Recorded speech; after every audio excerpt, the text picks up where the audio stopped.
오늘 84편의 마지막 말씀, 순례자의 하루의 제목으로 하나님 말씀 전하겠습니다.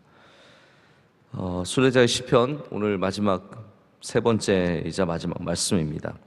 84편의 흐름을 보시면 다 아시겠지만 처음에는 저 멀리서 성전의 아름다움을 사모하는 마음으로 걸어갑니다. 갈수록 가슴이 떨리고 주님의 전에 있는 모든 것들이 좋아 보이는 그 그리움과 동경의 마음을 갖고 출발을 합니다. 그리고 나서는 성전에 가는 길에 이 아름다움을 표현하고 있습니다. 눈물 골짜기에서 하나님께서 샘을 채워주시고 이른비를 주시는 그런 귀한 하나님의 은혜를 찬양합니다. 그리고 이제 마지막에는 오늘 우리가 읽은 본문에는 성전에 도착한 기쁨이 나옵니다. 성전에 도착해서 기도하고 하나님께서 나를 바라보시는 그 감격에 젖고 그곳에 빠져드는 그런 모습이 나타납니다. 제가 이 시편을 84편을 저는 처음 말씀을 전하는데 이렇게 참 아름다울 수 있구나, 이렇게 참 귀할 수 있구나. 제가 뭐 꼭 주석을 일부러 좀 보지 않았습니다.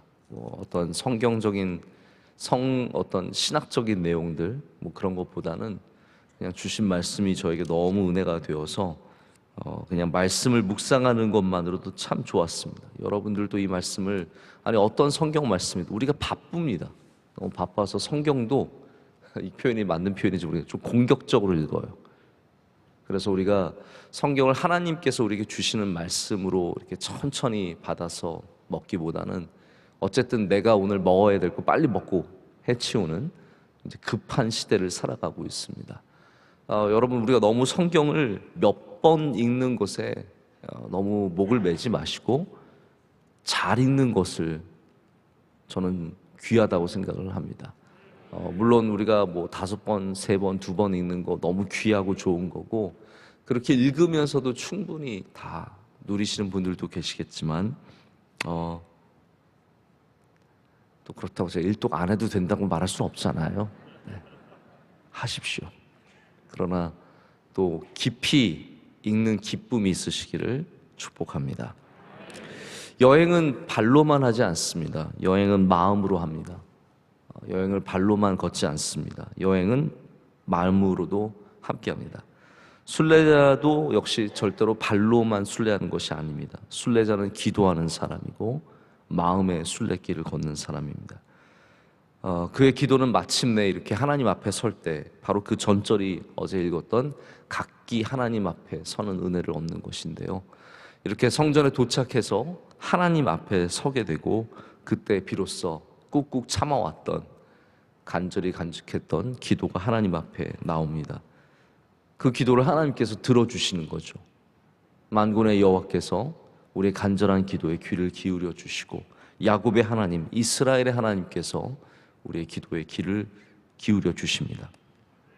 그래서 이 시편 저자의 외침은 그냥 기도를 들으시는 어떠한 사실 전달이 아니라 도착한 후에 하나님 앞에서 정말 기쁨의 기도를 드리고 그 기쁨의 기도를 들으시는 하나님에 대한 이야기입니다.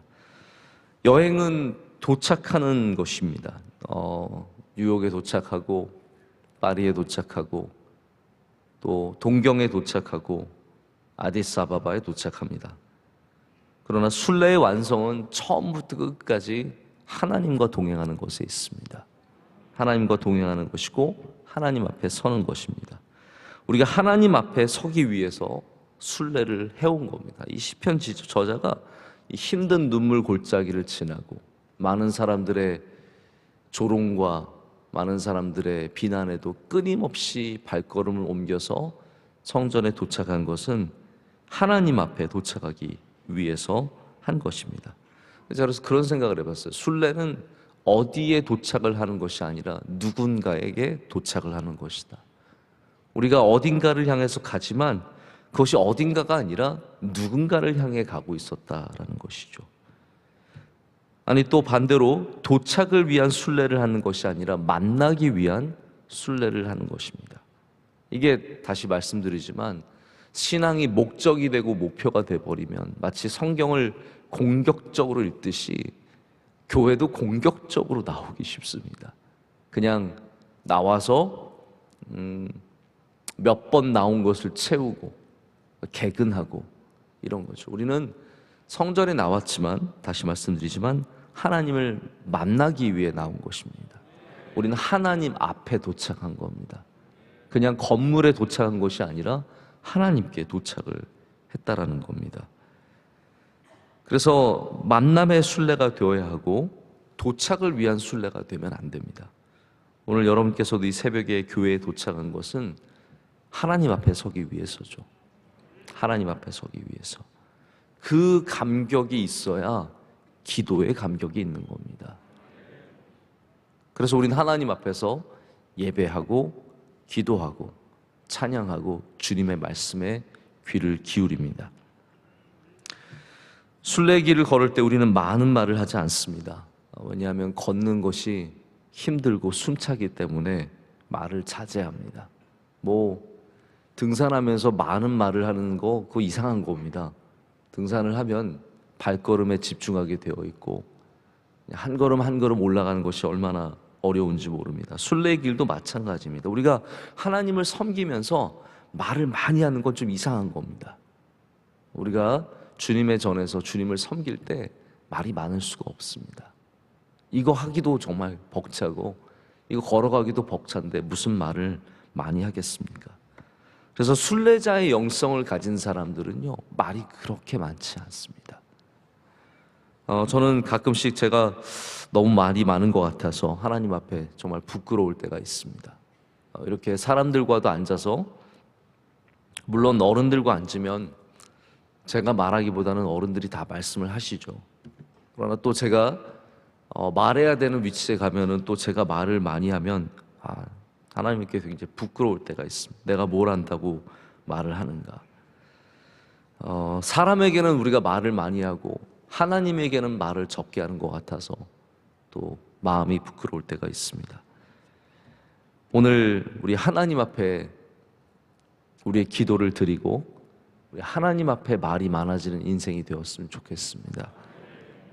하나님께는 우리의 모든 것을 다 말할 수 있습니다. 우리 오면서 어떤 다툼이 있었는지, 어떤 갈등이 있었는지, 어떤 어려움이 있는지, 어떤 마음에 짐이 있는지 하나님께는 다 말씀을 드릴 수 있고, 그래서 순례의 이 종착점은 누군가를 만나는, 하나님을 만나는 그 종착점은 우리에게 안식을 줍니다. 그래서 우리는 마침내 하나님 앞에 설 때 참 마음이 편하고 마침내 쉼을 얻게 됩니다. 여러분, 주님 앞에서 오늘도 쉼을 얻으시기를 축복합니다. 제가 몰랐었는데 이 등산하시는 분들은 등산을 마치고, 다 그러시진 않겠지만, 발을 쉬기 위해서 신는 슬리퍼가 따로 있다고 합니다. 이게 마라톤 선수도 그렇고요, 발을 많이 쓰는 사람들은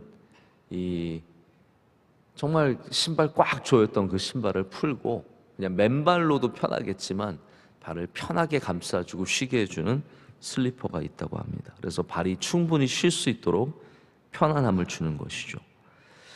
우리가 순례를 하고 얻는 쉼이 무엇입니까? 물을 한 잔 마시고 다시 좀 몸을 추스리고 샤워하고 짐을 다시 챙기고 이런 것도 참 좋겠지만, 시편에 나오는 순례의 상이 무엇입니까? 순례의 쉼, 순례의 리워드, 상급이 무엇이겠습니까? 오늘 시편 84편은 하나님이다라고 말합니다. 우리 순례의 종착점도 하나님이고, 우리는 하나님을 만나기 위해서 순례하는 것이고, 또한 우리의 상도 하나님이시다라는 것을 시편 저자는 노래하고 있습니다. 우리가 여러 가지 상을 또 신앙생활하다 보면 누리게 됩니다. 그러니까 순례가 상이 될 때가 많아요. 누가 먼저 도착했느냐, 우리 그거 굉장히 중요하죠. 누가 가장 먼저 도착했느냐, 그 트로피가 따로 있고, 또 누가 많이 데리고 왔느냐, 그 트로피가 따로 있고, 누가 많이 말씀을 읽었느냐, 다 트로피가 따로 있습니다. 근데 여러분, 성경을 가장 많이 읽으신 분, 이제 우리 올해도 뭐 그런 상 있겠죠? 마지막에 분명히 누군가가 또 한 50번 읽으셨을 거예요. 우리는 그 저 멀리 앞서가는 분 참 따라가기가 쉽지가 않습니다. 뭐 전도하신 분, 100명 전도하신 분 또 상을 받으시겠죠. 근데 그분들뿐만 아니라 한 명을 전도했던, 일독을 했던 우리가 정말로 받는 상은 무엇입니까? 하나님이라는 거예요. 우리의 상이 하나님이지 상장이 아니라는 겁니다. 교회에서 수고한 다음에 뭐 수고하셨다고 기념품을 기념품 줄 수도 있죠. 저는 우리 성도님께 너무 감사해서 어떻게 감사를 표할 수 있을까 늘 고민을 합니다. 우리 여성교회 너무 감사한데 어떻게 감사할까? 우리 남성교회 너무 감사한데, 우리 장로님들 너무 감사한데, 우리 준비위원회 너무 감사한데, 뭐 가끔 함께 식사도 할 수 있고, 뭐 제가 감사의 선물을 드릴 수도 있겠지만, 여러분이 진짜 받는 상은 하나님이시라는 거예요.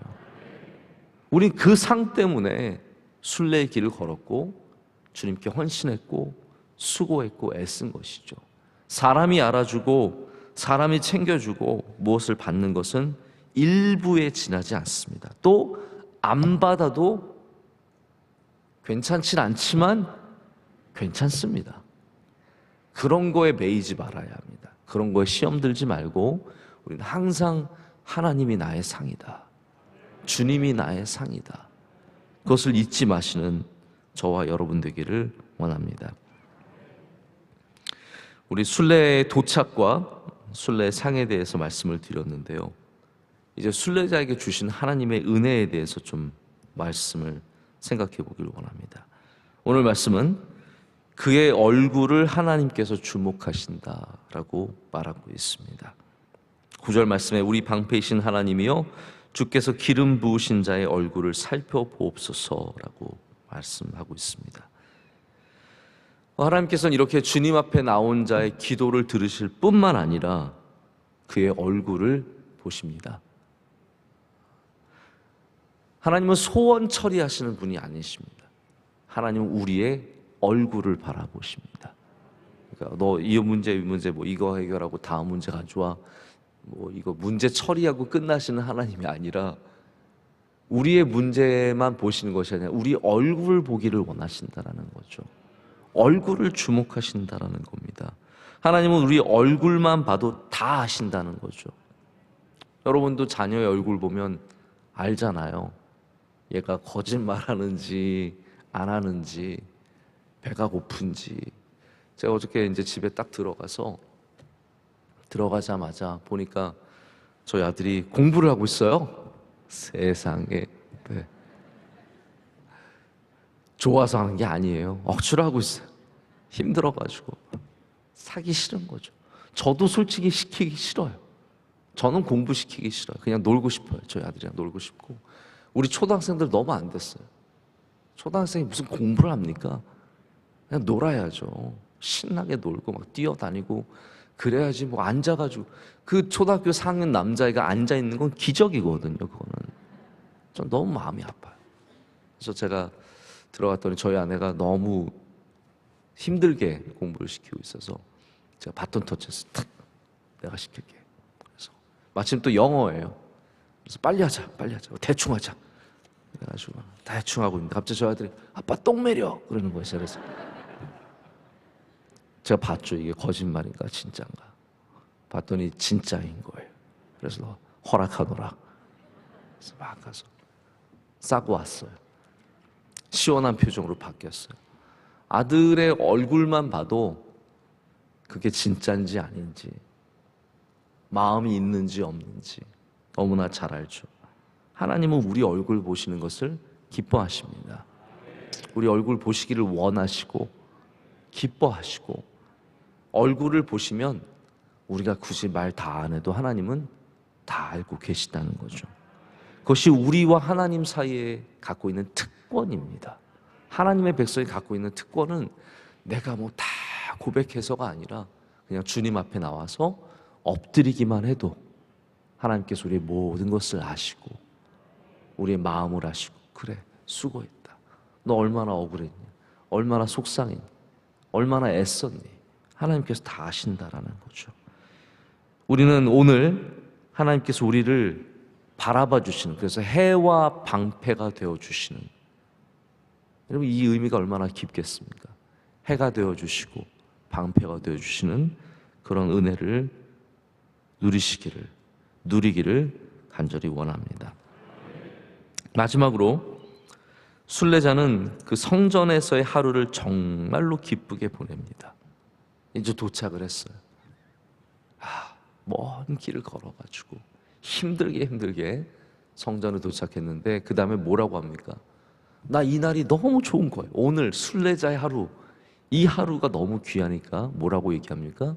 주의 궁정에서의 한 날이 악인의 다른 곳에서의 첫날보다 낫다라고 말하고 있습니다. 이 날이 너무 기쁜 거. 저는 이 말씀을 처음으로 그렇게 느꼈던 것 같아요. 저도 이 말씀 너무 좋아하죠. 주의 궁정에서 한 날이 다른 곳에서 첫날보다 나으니라. 이 말씀을 늘 입에 줄줄 달고 살았는데, 이게 순례자가 와서 그 도착해서 그 하루를 너무너무 기뻐하는 마음이라는 것을 처음 생각을 해보게 되었습니다.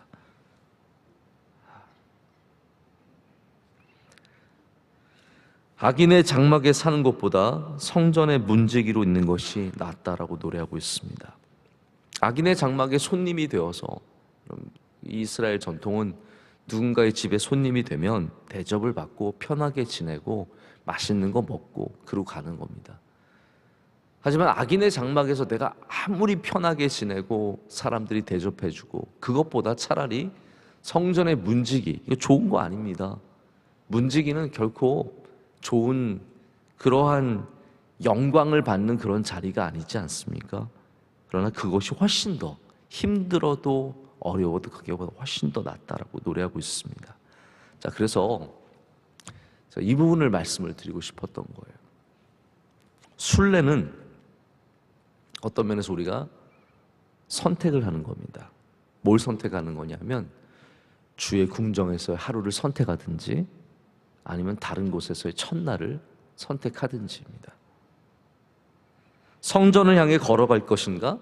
아니면 그냥 우리 동네에 남아있을 것인가? 신앙은 선택하는 겁니다. 신앙은 항상 선택입니다. 이 하루를 하나님과 보낼 것인가? 아니면 그냥 우리들끼리 즐겁게 보낼 것인가? 그래서 누군가는 죽이지 않기를 선택을 했고, 누군가는 죽이기 위해서 군대를 모았습니다. 선택을 하는 겁니다. 그 죽이지 않기 위해서 결심했던 사람은 하나님의 궁정에서의 한날을 사모했던 사람이고, 죽이기 위해서 선택했던 사람은 다른 곳에서의 첫날을 더 기뻐했던 사람임을 우리는 성경의 말씀을 통해서 알고 있습니다. 누군가는 비난과 모욕을 당하면서도 믿음을 지켰고, 누군가는 말 한마디에 신앙을 내쳤습니다. 이 모든 것이 선택입니다. 우리 하나님 앞에서의 변명은 별로 좋은 생각이 아닙니다. 변명하지 않는 것이 좋습니다. 우리는 좋은 선택을 해야 합니다. 무엇을 택하시겠습니까? 순례자로서 우리가 궁정에서의, 하나님의 궁정에서의 하루를 택할 것인가? 아니면 다른 곳에서의 만날, 10만 날을 택할 것인가? 정해야 합니다. 오늘도 여러분은 선택을 하신 겁니다. 아침에 알람이 울릴 때 끄고 다시 편안한 침대 안으로 들어가느냐? 여러분, 바깥이 추울 때는 침대 안이 그렇게 좋을 수가 없습니다. 따뜻한 이불 안이 최고의 장소죠. 그러나 여러분은 선택을 하신 거예요. 그 따뜻한 침대 밖으로 나오기를 선택을 하셨고, 씻고 챙기고 나오신 겁니다. 하나님의 궁정에서의 한날을, 하루를 귀하게 여기셨습니다. 할렐루야. 그것이 신앙입니다. 그것이 여러분이 누리는 오늘의 복입니다. 여러분은 다른 나라의 첫날보다 궁정의 하루를 택하신 분들입니다. 이미 복이 여러분에게 있다는 것이죠. 그것이 신앙이며 그것이 순례자의 자세인데, 이런 순례자의 삶을 살았던 사람들이 얼마나 많습니까? 우리나라에 가장 먼저 선교를 오셨다고 알려진 영국의 토마스 목사님, 그분은 대동강에 내리지도 못하고 배에서 죽었습니다. 아니, 대동강에 내려서 죽었죠. 순교를 당했으니까. 하지만 그는 그것을 택했습니다. 조선을 위해서 기도하고 준비하고 와서 이 땅에 피로 뿌려졌습니다. 영국에서의 만나를 편안하게 살 수 있었지만 그는 조선에서의 하루를 택했습니다. 그것이 순례자의 삶이기 때문입니다. 우리는 뻔히 교회에서 수고하고 애써야 하고 힘써야 하고 성전에 문지기로 있는 것이 얼마나 어렵은지 다 알지만 여기에 오는 것을 택하고 여기서 섬기는 것을 택하는 겁니다. 여러분, 그것이 순례자의 삶입니다. 오늘도 여러분에게 하나님의 것을 택하는 은혜가 있으시길 축복합니다. 그리고 순례자의 하루를 거룩하고 복되고 아름답게 살아가시기를 축복합니다. 기도하시겠습니다. 하나님 아버지, 감사합니다. 아무것도 아닌 우리들을 순례의 길을 걷게 하시고 우리 하나님을 향해 걷게 하심을 감사드립니다. 하나님, 우리의 걸음이 결코 쉽지 않음을 고백합니다. 이 땅에서, 이 세상에서 믿음을 지키는 것과 또 우리 교회 안에서 주님을 섬기는 것이 하나도 쉬운 것이 없음을 고백합니다. 그러나 이것이 가장 귀한 일이요 가장 복된 일임을 분명하게 믿습니다. 오늘도 주님을 향한 걸음을 늦추지 않게 하여 주시고 눈물 골짜기를 걸을 때 주님께서 우리의 샘이 되어 주시고 능력이 되어 주시옵소서. 또한 하나님, 우리의 기도를 들어주시고 우리의 얼굴을 주님께서 살펴주실 줄로 믿습니다. 주님 앞에 나온 자들마다 하나님의 상을 얻어 기쁨 가운데 돌아가는 은혜가 있게 하여 주시옵소서. 하나님, 우리는 이곳에서의 하루를 기뻐합니다. 감사합니다. 감격이 넘칩니다. 하나님, 모든 걸음걸음마다 주님께서 은혜를 더하여 주시옵고 돌아갈 때도 하나님께서 동행하여 주셔서 어디에 있든지 주님의 궁정에 살아가는 은혜를 누리게 하여 주시옵소서. 오늘 예배를 지키고 섬기는 주의 종들을 위해서 기도합니다. 우리 안내하신 남성교회에 주님의 기름을 부어 주시옵고 기도하신 권사님의 기도를 기뻐 받아 주시오며 하나님께서 좋은 곳으로 그와 가정과 하시는 일들 가운데 내려주실 줄로 믿습니다. 새벽을 깨우는 모든 분들 주님께서 말씀으로 새롭게 하여 주시고 힘과 능력을 더하여 주시며 우리의 모든 기도 가운데 응답하실 줄로 믿습니다. 하나님, 대한민국 위에 은혜 내려 주시옵소서. 한국교회 위에 은혜 내려 주시옵소서. 명성교회와 함께하여 주시오며 우리가 하는 모든 일들 가운데 주의 복을 더하여 주시옵소서. 사랑하는 원로 목사님, 힘과 능력을 더하여 주시옵고 많은 사역을 넉넉히 감당하실 수 있도록 주님께서 함께 하실 줄로 믿습니다. 연말에 모든 부서들마다 기도 많이 하게 하여 주시옵고 유종의 미를 거두게 하여 주시옵소서. 깨어서 주님 앞에서 항상 기도하며 주님을 구하는 우리 명성교회가 되게 하여 주시옵소서. 이 모든 것을 감사함으로 아뢰옵고 우리 사랑하시는 예수님의 이름으로 기도드립니다. 아멘.